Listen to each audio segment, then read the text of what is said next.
Menurut Romy Zarman, selaku peneliti sejarah Yahudi di Indonesia, orang Yahudi datang ke Indonesia dalam 3 gelombang.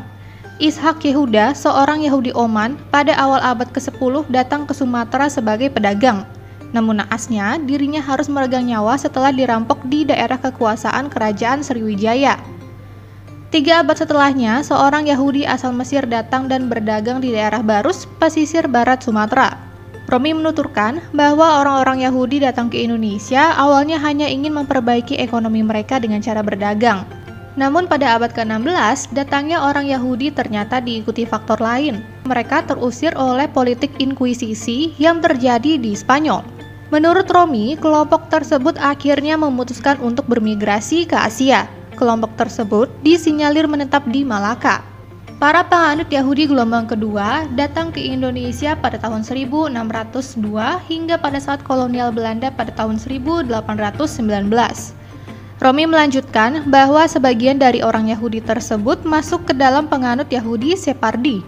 Kelompok tersebut mampu berbahasa Arab sehingga bekerja menjadi penerjemah di perusahaan dagang British East India Company atau EIC dan Verenigde Oost-Indisch Company (VOC) khususnya di Banten dan Aceh. Ada juga kelompok Yahudi Ashkenazi yang berasal dari Eropa Timur. Sebagian besar dari mereka bekerja sebagai administrator dan sempat ikut menjadi barisan serdadu VOC. Sementara itu, Yahudi Mizrahi dari Timur Tengah adalah orang-orang yang lihai dalam bidang bisnis sehingga mereka bisa melebarkan sayap dan bekerja sama dengan orang banyak. Ternyata, orang Yahudi yang masuk ke Indonesia tidak hanya para penganut Yudaisme saja, namun ada juga Yahudi Arab yang memeluk agama Islam.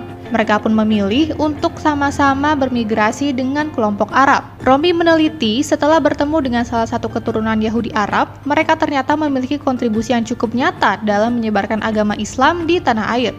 Pada awal 1920-an, para penganut Yahudi tersebar di beberapa wilayah seperti Surabaya, Yogyakarta, Semarang, Bandung, Batavia, Delhi, Medan, Padang, dan Kutaraja.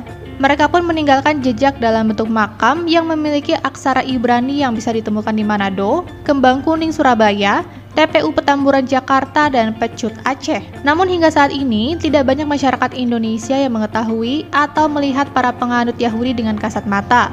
Mereka lebih mengetahui keberadaan mereka melalui media sosial.